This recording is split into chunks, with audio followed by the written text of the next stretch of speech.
Marcos capítulo 2, versos de 1 a 12, faremos essa leitura com fé, ouvindo o Senhor falar com o nosso coração.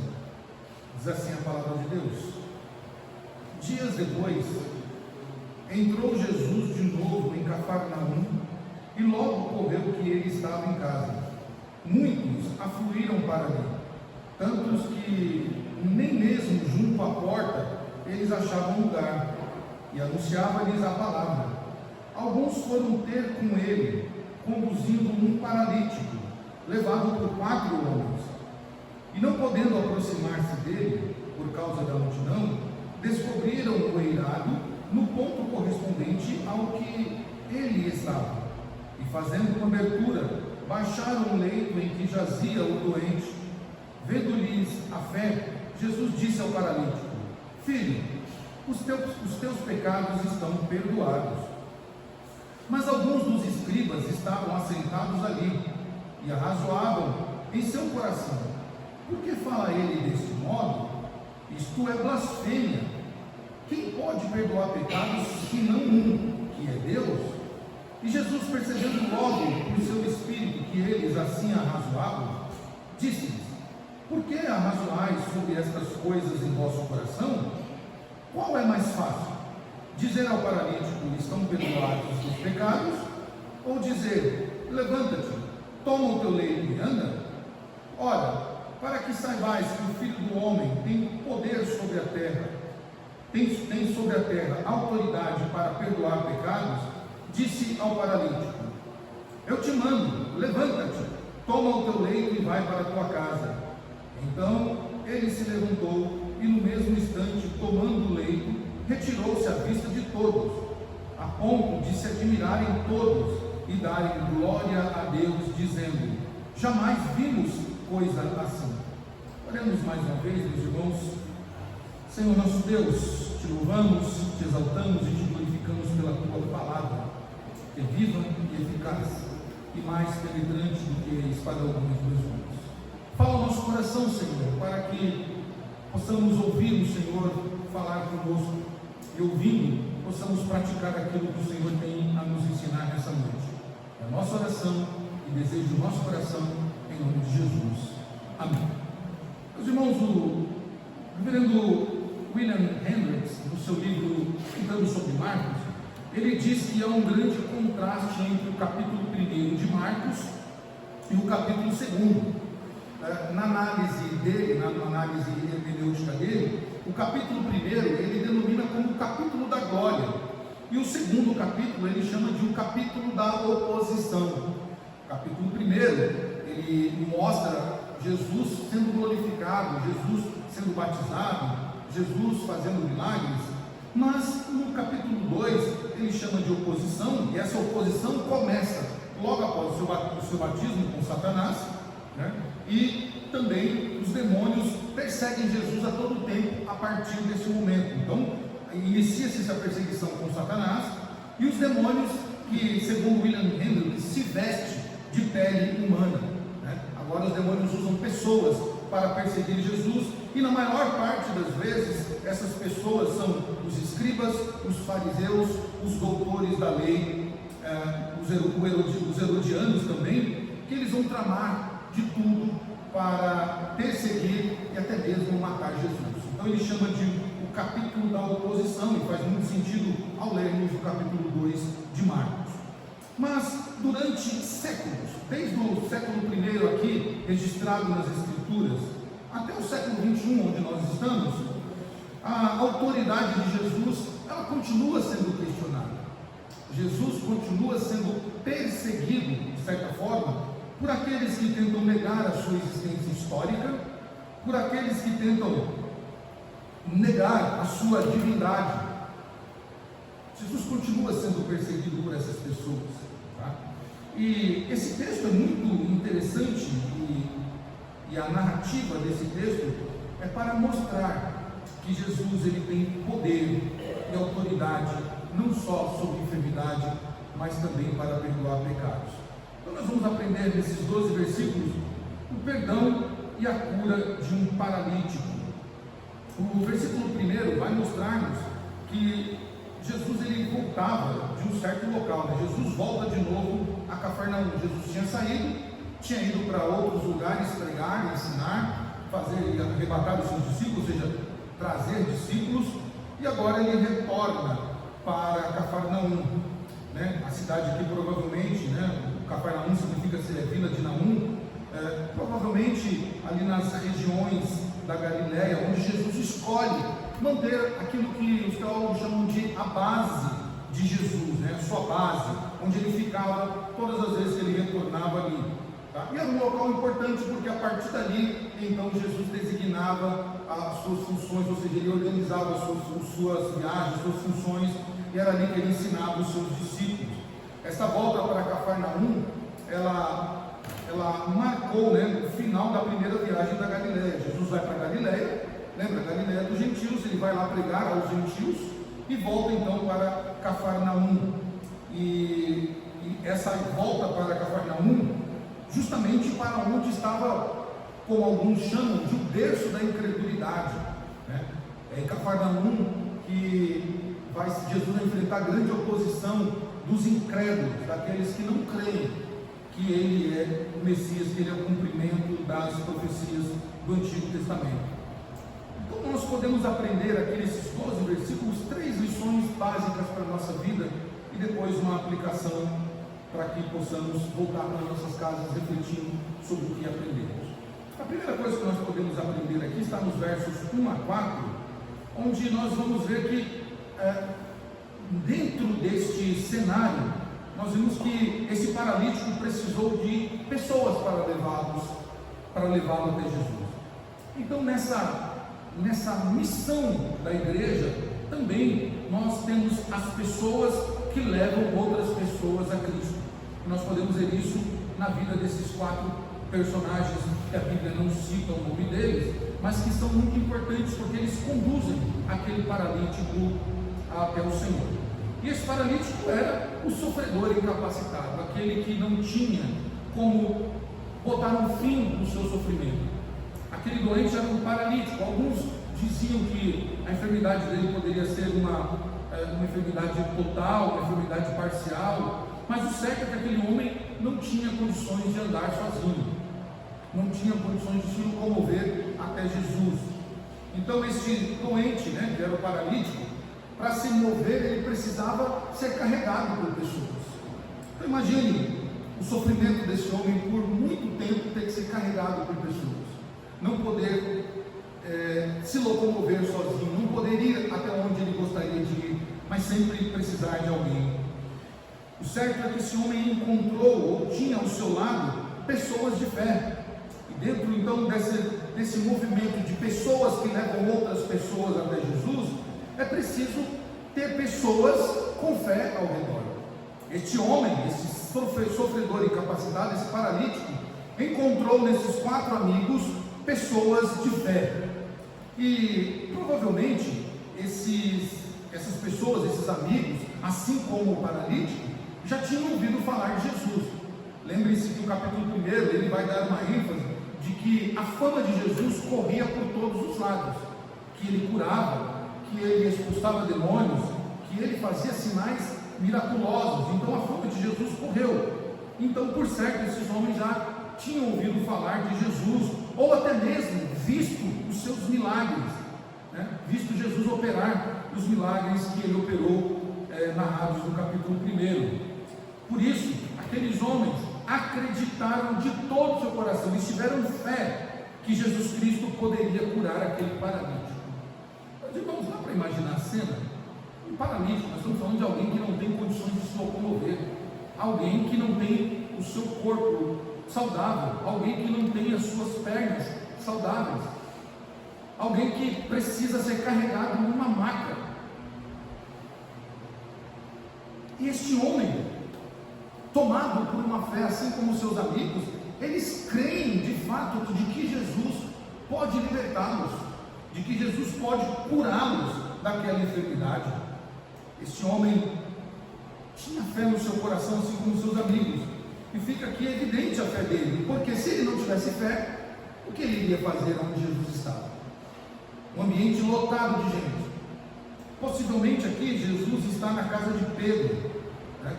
A sogra de Pedro foi curada. A partir daquele momento que a sogra de Pedro foi curada, ali se tornou um local, um ponto de encontro para as pessoas se reunirem ali. Possivelmente era a casa de Pedro, aquela casa lotada, a ponto da porta principal não dá para entrar.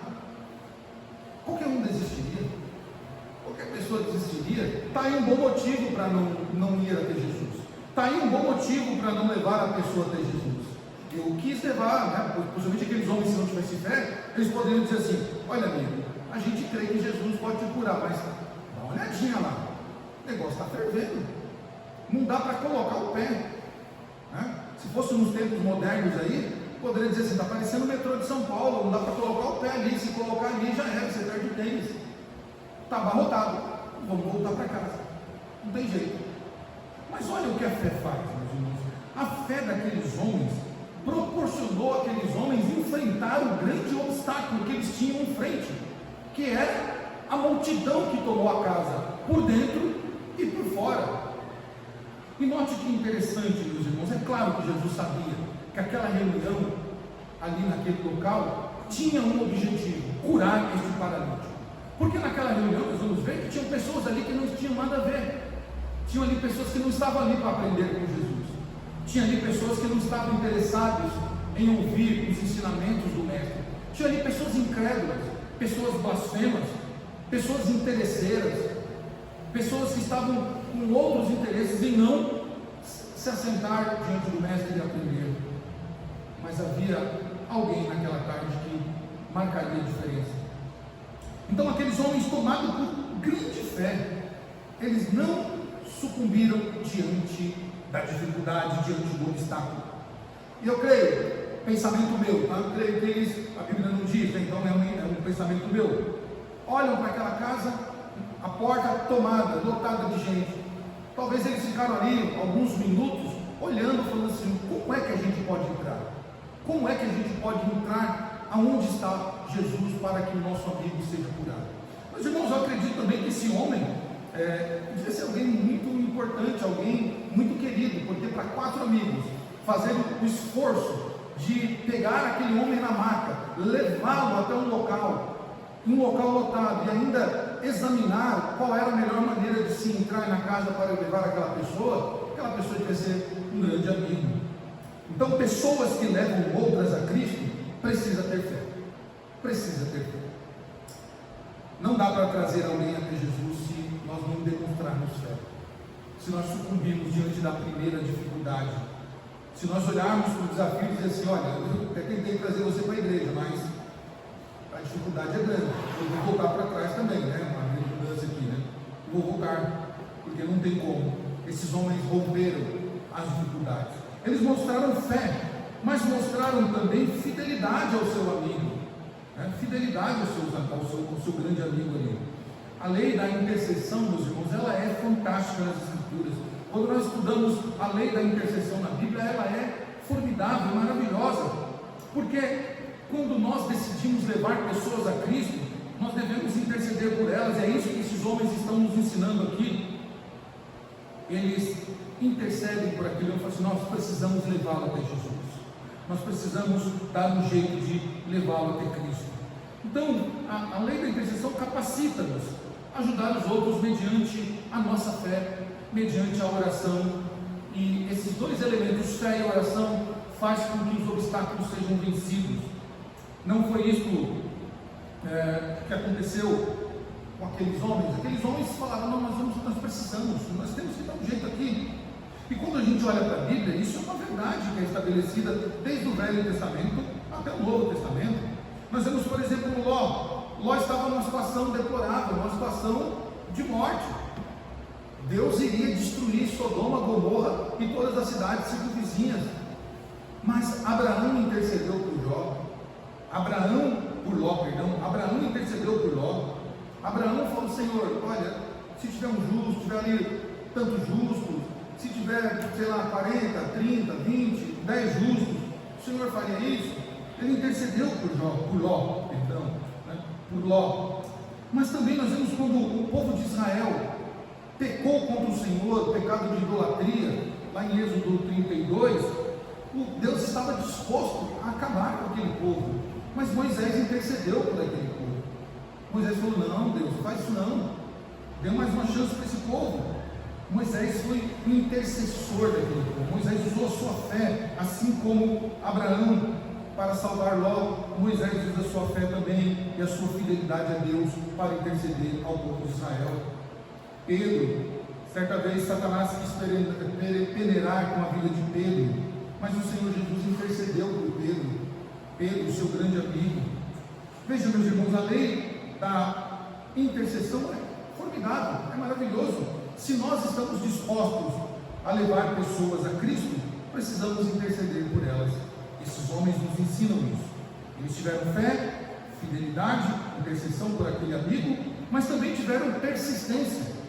Eles não permitiram que qualquer obstáculo afastasse o seu amigo do mestre. Eles não sucumbiram, não desistiram. Eles mostraram perseverança. E aonde há fé, meus irmãos, há sempre um caminho aberto. Pode ter certeza. Aonde há fé, há sempre um caminho aberto para nós entrarmos. Estes homens, não sei como eles viram essa possibilidade, mas eles olharam e falaram: é pelo teto, vai ser pelo teto. Claro, a casa naqueles tempos era uma casa com palha, com argila, barro feito ali. Então eles descobriram aquela casa bem no local onde estava Jesus para descer o seu amigo.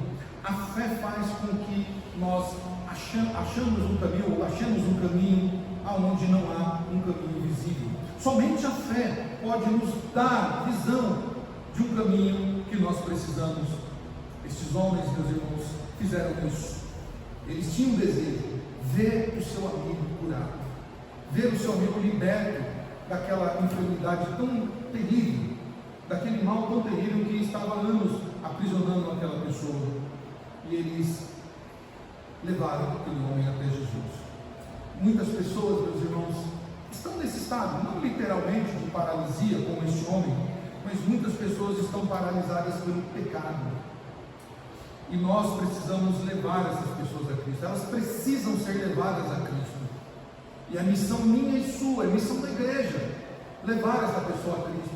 Ainda que a casa esteja cheia, ainda que as dificuldades sejam gigantes ou sejam grandes, nós devemos interceder por essas pessoas, devemos ter persistência e levá-las a Cristo, porque há sempre um caminho para levar aquela pessoa até a Cristo. Quando alguém é atingido por uma incapacidade física ou espiritual, no caso desse homem física, mas muitos de forma espiritual, nós devemos levá-las, devemos interceder e levá-las até o Senhor, porque foi para isso que Cristo nos chamou.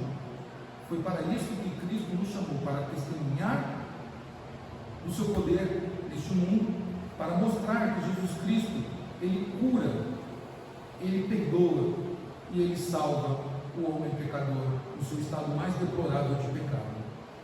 Quando nós olhamos para esse texto ainda, o verso 5 é muito interessante.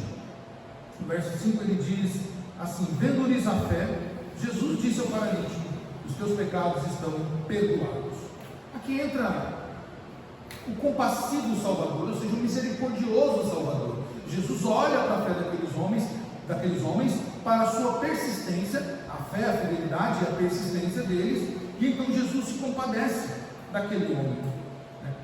A fé que eles mostraram, carregando o doente, eles não citaram nenhuma palavra. O texto não diz que aqueles homens citaram alguma palavra. Não há, nem aqui em Marcos, nem em Mateus e nem em Lucas, narrativa desses homens. Eu disse, nem os seus nomes são citados. Não há uma palavra sequer. E não era necessário que aqueles homens falassem alguma coisa. A ação deles foi vista pelo Mestre. A condição do sofredor estava ali diante do Mestre.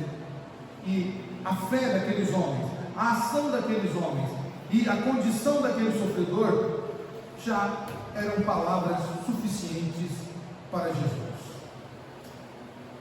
Perceba, meus irmãos, em muitos momentos nós não precisamos falar, não é pelo falar, mas é pelo agir, é pela condição que nós nos encontramos. Um exemplo disso, dois elementos entram na iluminação elétrica. nós estamos vendo aqui, nós estamos presenciando aqui no nosso salão.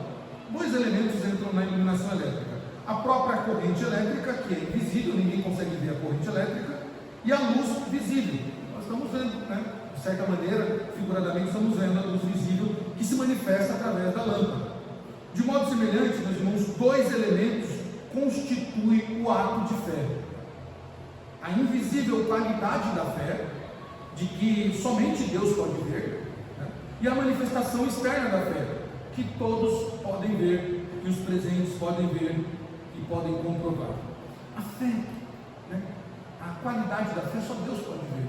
Deus olhou para a qualidade da fé daqueles homens e daquele paralítico. Eles romperam um telhado, eles fizeram um grande esforço. Não é fácil pegar alguém numa maca, subir numa casa e atravessá-la pelo teto. Jesus viu a qualidade daquilo. Aliás, Jesus, ele era fantástico, né, nesse ponto, porque ele via, sendo Deus, ele poderia ver a qualidade da fé das pessoas. Se alguém estava seguindo Jesus por fé, uma verdadeira fé, uma genuína fé, ou se era por qualquer outra coisa. E a fé interna, que só Deus pode ver, ela se manifesta na externa também. O esforço que nós fazemos para estar com Cristo, o esforço que nós fazemos para atravessar as dificuldades do cansaço, do desânimo, do esfriamento, das lutas dessa vida, dos pecados que nos perseguem, das coisas que não gostamos. A fé é visível nesse ponto, porque nós precisamos enfrentar isso. Por isso, meus irmãos, ao conduzir pessoas a Cristo, nós não precisamos de barulho. Não precisamos de barulho, de grandes alardes. Não precisamos, basta conduzir a pessoa a Cristo e o Senhor entrará com misericórdia. O Senhor que vê aquilo que não vemos, Ele vai entrar com misericórdia na vida daquele que necessita. E é interessante que Jesus, ao dizer àquele homem, né, Jesus vê aquele paralítico e diz: teus pecados estão perdoados. E depois Jesus vai animar esse homem, vai trazer ânimo para aquele homem, porque havia um desânimo ali, e é natural. Alguém que estava paralítico há tanto tempo, é normal que se entre no desânimo.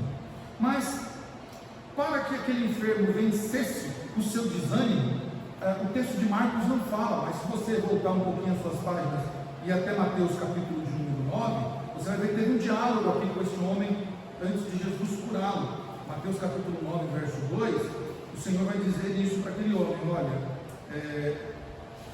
Mateus 9, 2, tem de bom ânimo, né? Tem de bom ânimo, filho, estão perdoados os teus pecados. Veja, Mateus, ele traz uma informação que Marcos não traz aqui. Aquele homem estava desanimado, de certo, uma bela caminhada que ele teve ali, que seus amigos foram levando naquela maca. Talvez ele já tentou outras coisas mais, né? Os misticismos judaicos, talvez gastou muito dinheiro com médicos e nada resolvia. Talvez aquele homem já estava desanimado, é possível, pelo esforço que seus amigos fizeram e por saber que Jesus estava ali no meio de muita gente e não ia dar atenção para ele.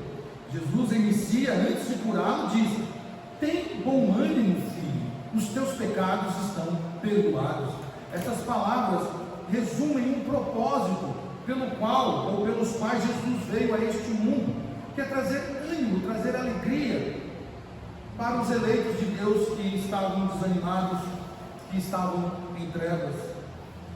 Era mais do que uma exortação para aquele homem, eram palavras seguidas de motivação que levaria aquele paralítico a se animar, que levaria aquele paralítico a se alegrar, porque ele estava diante daquele que poderia curá-lo e poderia perdoar os seus pecados. O texto não diz, mas não há uma reação negativa daquele paralítico quando Jesus diz: os seus pecados estão perdoados, e não levanta, toma tua maca e anda, né? O que vai acontecer depois? Aquele homem primeiro precisava ser animado, precisava ser recuperado nele a sua autoestima, o seu lado interior que estava abatido e desanimado por causa de uma vida na enfermidade. Aquele homem foi animado pelo Senhor. Então, nesse primeiro ponto, em que pessoas precisam ser levadas a Cristo, nós precisamos demonstrar fé. Precisamos demonstrar a qualidade da nossa fé para o Senhor e mostrar a nossa fé de forma visível para aqueles que estão sendo conduzidos a Cristo. Precisamos mostrar a nossa fidelidade para com aqueles que amamos, para com os pecadores que estão perecendo. E precisamos ter persistência. Precisamos persistir, lutar para que essas pessoas se acheguem a Cristo e não desanimar diante das dificuldades e diante das lutas. Mas há um segundo ato que Marcos nos ensina nesse texto, e isso está nos versículos seguintes, nos versículos 7 em diante, que há a oposição. Dentro dessa nossa missão de resgatar pessoas, há pessoas que bloqueiam o caminho de outras pessoas até Cristo. Esse texto nos apresenta dois obstáculos que o paralítico precisava enfrentar para se chegar até Jesus. O primeiro era um obstáculo da multidão. A multidão estava ali, era um obstáculo para ele. Mas esse obstáculo foi vencido pelos seus amigos pela fé, pela fidelidade, pela persistência. Mas havia um outro obstáculo. Esse era mais denso, era mais complicado. Esse segundo obstáculo eram justamente os religiosos, os escribas, os fariseus e os doutores da lei. Está no verso 6, né? Quando eles dizem: mas alguns dos escribas estavam assentados ali e arrazoavam em seu coração, dizendo, diziam no seu coração: por que ele fala deste modo? Isso é blasfêmia. Quem pode perdoar pecados senão um que é Deus? Olha só que terrível, né? Primeiro, o que é curioso é que esses homens estão sentados aonde Jesus está ensinando os seus discípulos e a multidão. Mas eles não estão sentados aqui para cultuar a Deus. Eles não estão sentados ali com verdade no seu coração. Não há legitimidade na presença deles ali em aprender, em se render ao Mestre. Pelo contrário, tá? Eles estão ali com uma missão. Tá? Os escribas e os fariseus aqui, eles eram uma comissão de inquérito que o Sinédrio enviava para designar, para investigar se havia alguma falsa religião. Eram os fiscais da religião. Se havia alguma coisa contra a religião. Eles eram o que chamamos de farejadores de heresia. Eles estavam ali não para ouvir Jesus, mas estavam ali para confrontar Jesus, para criticá-lo e colocar a multidão contra Jesus e obstruir pessoas que quisessem chegar até Jesus. Meus irmãos, não pense que a nossa missão é fácil.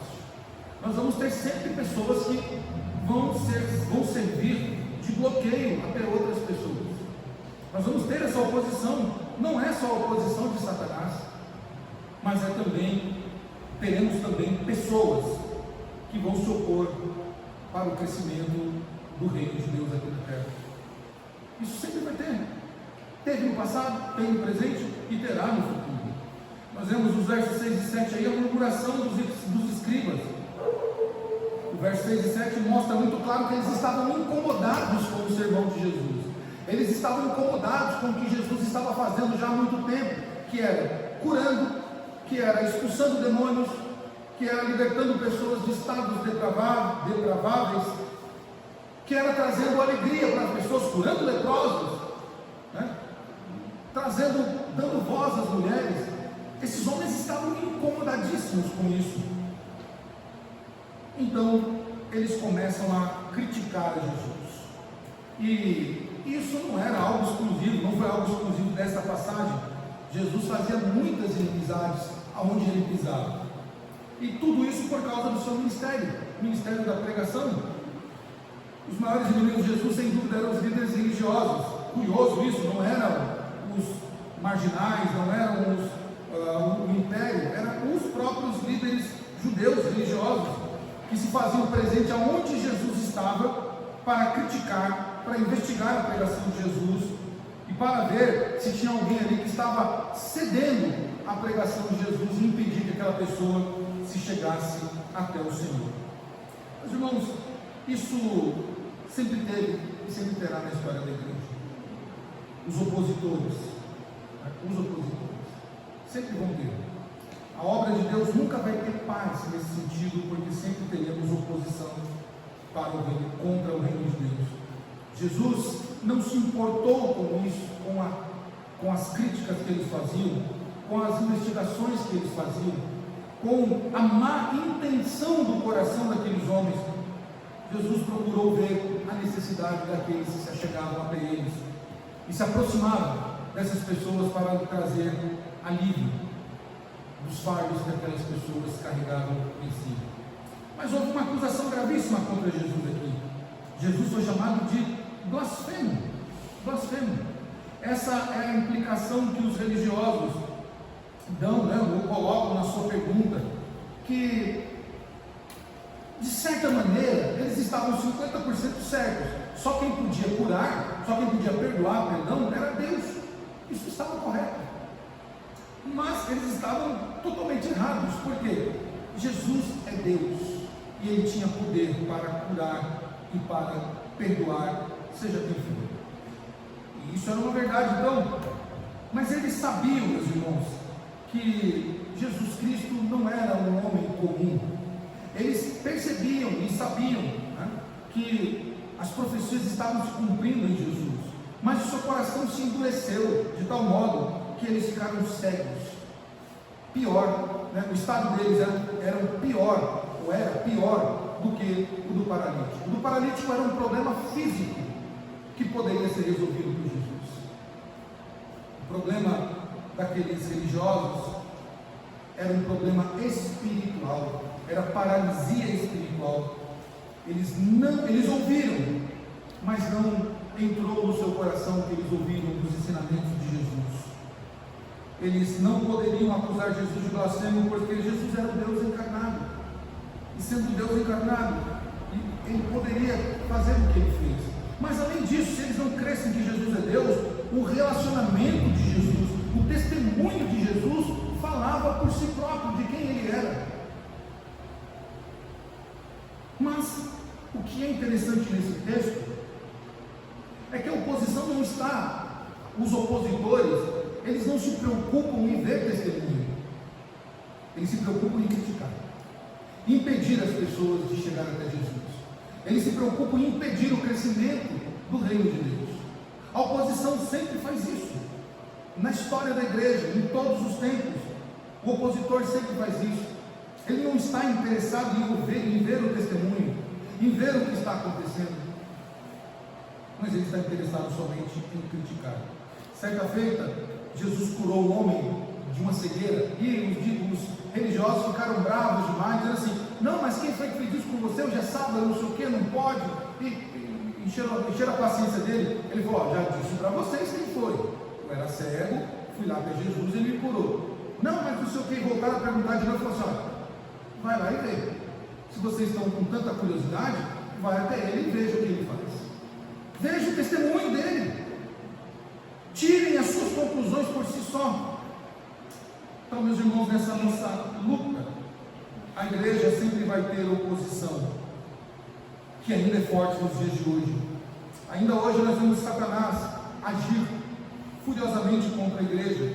Mas além de Satanás, tem os demônios vestidos de pessoas que tentam impedir o avanço da igreja, que tentam obstruir pessoas de se chegarem até Cristo, pessoas de se chegarem até o Senhor para serem libertas e serem curadas e perdoadas pelo Senhor. Mas ainda um terceiro e último ponto que nós podemos ver nesse texto está nos versos finais de 8 a 10.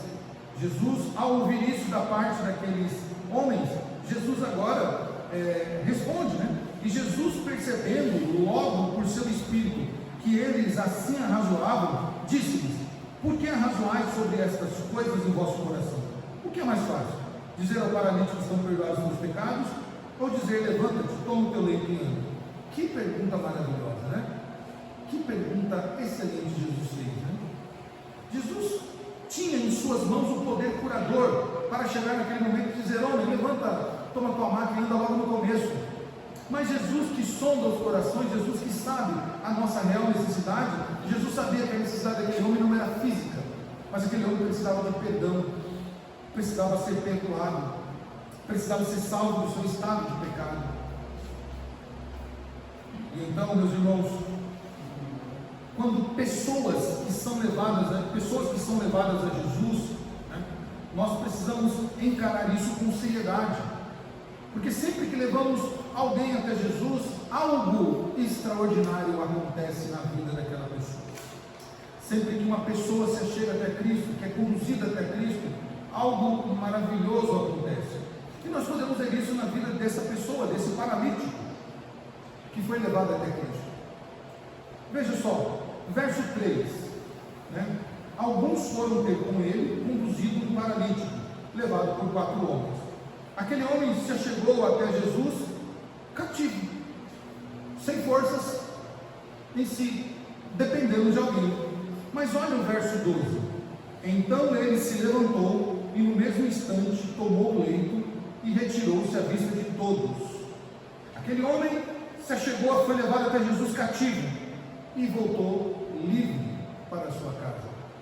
Aquele homem chegou carregado, o verso 3 diz isso, chegou carregado pelos seus 4 amigos e saiu com as suas próprias pernas, voltou para a sua casa carregando o leito com as suas próprias pernas. Aquele homem se achegou, aquele paralítico foi buscar uma bênção. Verso 5 e mostra isso. E ele saiu com 2 bênçãos, saiu curado e perdoado. Meus irmãos, muitos que são levados a Jesus por causa da enfermidade, uma enfermidade física, né?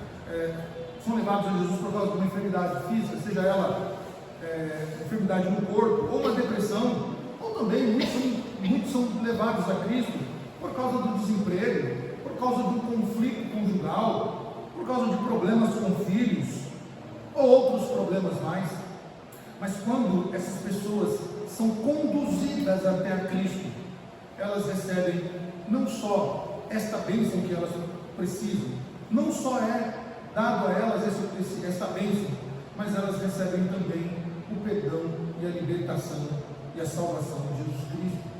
Porque a Bíblia diz: do que se queixa o homem, senão dos seus próprios pecados? Os nossos problemas não são as enfermidades, o nosso problema não é a depressão, o nosso problema não é o desemprego, não é um conflito conjugal, não são os problemas de relacionamento com os nossos filhos.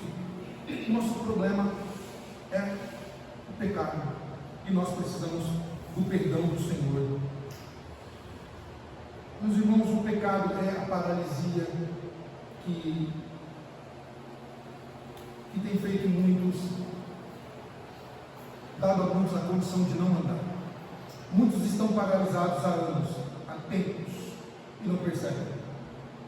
Há muitos que estão no estado tão grave de paralisia que estão precisando ser carregados, que estão precisando ser conduzidos. E talvez, só talvez, falte 4 amigos corajosos para conduzi-los até a Cristo, levá-los, colocá-los numa maca e trazê-los até a Cristo. No mundo, a nossa conduta, o nosso relacionamento com o mundo, as pessoas nos levam para todos os lugares, nos convidam para todos os lugares, tudo que é lugar. E nós precisamos levar essas pessoas para um lugar maravilhoso, para a presença de alguém muito precioso, muito importante. Nós somos esses amigos que precisam conduzir os paralíticos até Cristo, aqueles que estão paralisados espiritualmente. Para isso, para levar pessoas até Cristo, é preciso que nós tenhamos uma fé verdadeira, genuína, uma fé que haja, uma fé que seja testemunhada, uma fé que enfrente os desafios, enfrente os obstáculos. Nós precisamos buscar em Cristo perdão antes da solução do nosso problema, porque às vezes, meus irmãos, como muitos se chegaram até Jesus somente por causa de comida, por causa de bênçãos. Esses problemas podem ser muito bem resolvidos, mas há um problema implícito, um problema maior, que nós precisamos de solução, e esse problema só Cristo pode resolver, que é o perdão dos nossos pecados. Por isso, ao conduzir pessoas a Jesus, demonstre a sua fé. Peça que o Senhor perdoe os pecados dessa pessoa. Glorifique a Deus por cada transformação que Ele realiza na vida daquela pessoa, que é gradual, não é instantânea. Que hoje, meus irmãos, nós nos aproximemos de Cristo com fé viva, com uma fé eficaz, com uma fé genuína, deixando que Ele nos cure também, que Ele nos transforme completamente, para que nós possamos carregar outros até Ele. Amém?